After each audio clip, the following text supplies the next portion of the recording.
Are box tops for education a scam? What about bottle deposits? Find out on another episode of The People Want to Know If It's a Scam. Yep, Justin18 wants to know about bottle deposits. Are they a scam? No, bottle deposit laws around the world require you to put down a small deposit when you buy a bottle, and then you get it back if you return that bottle for recycling. And it works. Studies show more bottles get recycled and less trash ends up on beaches and in waterways. But there is one group that hates these laws and will do everything to oppose them: soda companies. Coke has spent a fortune lobbying against bottle bills around the world, and that's because they know they work. They had deposits on their bottles until the 50s, and they collected 98% of them back as a result. But they don't want the bottles back. They don't want to be any part of the recycling process. They want the responsibility to be solely on you and your tax dollars. Coke's lobbyists are morally what Jim Cramer is economically. If they like something, it's for sure not good. And speaking of paying for trash, a lot of people, but I think Janae with an accent was the first one, want to know about the General Mills program, Box Tops for Education. Is it a scam? Yep. BTFE is a charity-ish program where a large company gives a couple of pennies to a public school if you buy their products and tear off the tops. This kind of shenanigan is sometimes called cause marketing, and it may raise a little bit of money for charity, but that's not the point. The point is it's advertising. General Mills brags about giving $1 billion to schools, and that's impressive until you divide it by 30 years and 90,000 public schools in the US. This from a company that makes $7 billion a year in profit selling breakfast sugar to children. Box Tops is the Jim Cramer of charitable giving. Maybe it works, maybe it doesn't. Either way, they got paid. But is it a scam? Yep. I'm doing some deep research on scams this summer for reasons, and I want to share some things that I've learned in the books that I'm reading in what I'm calling Summer of Scam. This week I read Little Bosses Everywhere by Bridget Reed about the history of multi-level marketing. Here are the 5 craziest things I learned in this book. The original MLM was a company that sold alfalfa pills. It was started by a failed aircraft parts salesman who pretended to be a doctor who partnered with a for-real eugenicist. And all of the current MLMs are modeled after that company. They all deny being pyramid schemes, but until the 1970s, they literally referred to themselves as pyramid selling,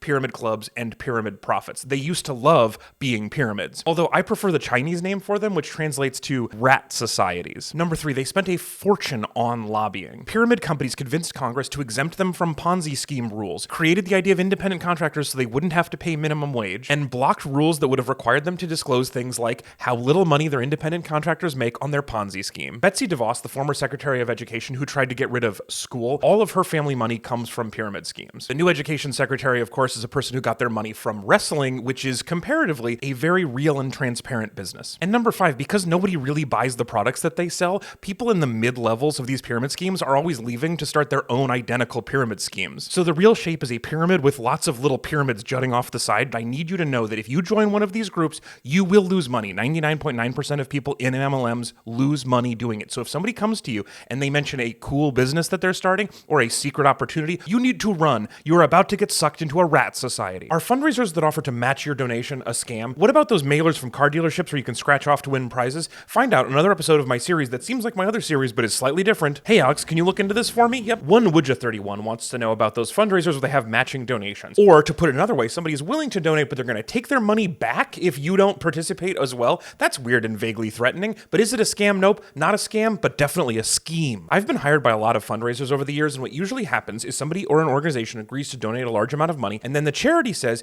can we use this as a matching donation? They were getting the donation anyway, but they decide to hold part of it hostage so that they can leverage it to get a lot more money. And that sounds like a scheme to me. But it's for a good cause, so meh. And Uncanny Annie, great name, was one of many people who've reached out about those prize scratch-offs for car dealerships, and everybody seems to know they're a scam, but they don't know how they work. And I know, because I've fallen for one. I was only 12 at the time, but still, it's part of my villain origin story. There are a bunch of different ways this can work, but they all boil down to the same thing. The scratch-off parts, the little cardboard doors that open, none of that is actually binding. The actual prizes are based on a small random number printed on the envelope somewhere, and when you get there, they will look it up in their system and go, nope. The one that got me as a kid was especially wicked, because what they did was they said you had to scratch it off in their presence or you wouldn't win a prize. And so I, like a normal person, held it up to the light and it said, you win a car. And then you take it in and they're like, no, you definitely did not win a car. Is that a scam? Yep. That is very clever and very evil. So whoever came up with that deserves a prize, but to pick it up, they have to report directly to jail. I'm reading a bunch of books about scams for a project, and I'm telling you about them in what I'm calling Summer of Scam. This week I read a book about crypto by the guy from The OC and his financial journalist friend, and here are 3 crazy things I learned. Number 1, some people would argue that crypto has no practical uses, that it's only for speculation, and those people are wrong. It is actually very useful for doing crimes. Crypto is the reason that ransomware exists. It's revolutionized the money laundering game, and it's used by Russia and North Korea to evade sanctions. So for people who suck, it's extremely practical. Number 2, the power going into making this fake money is insane. There's a Bitcoin mine that has 40,000 computers running simultaneously using hundreds of megawatts of power to produce nothing. That's a fun thing to think about every time you turn off a light when you leave the room. And number 3, there's way more ways to lose money than I realized. Obviously, you'll probably lose money trading. The vast majority of people do. But even if you make some money in the Ponzi scheme, the exchange you're using will probably turn out to be a fraud. And if it isn't, you'll probably lose it to hacking. In 2023, $5.6 billion of crypto fraud was reported to the FBI. And that's just the amount that the anti-government libertarians thought to report to the police. When people talk about decentralizing, what they really mean is getting rid of the protections against your money periodically vanishing. I always want to help people avoid getting scammed, so here are some tips to protect your money. Number 1, nothing good ever happens to you. By the time you hear about an opportunity, it is too late. Number 2, if somebody tries to get you to buy something by telling you how rich it made them, they are lying. Actually, rich people love to just slam the yacht door behind them. And number 3, the only way for somebody to pay you over 10% interest is crime. In the best case scenario, they're just stealing your money, but more likely they're stealing your money, giving it to North Korea, using it to burn fossil fuels, and then getting hacked. Is premium gas a scam? What about duty-free shops? Find out on another episode of my hit series, Hey Alex, you seem to know a lot about scams, so can you look into this for me? Several people, but most dedicatedly Waxtifer, want to know if duty-free shops are a scam. And let me answer your question with a question. Do you like paying normal prices for stuff? Wait for it.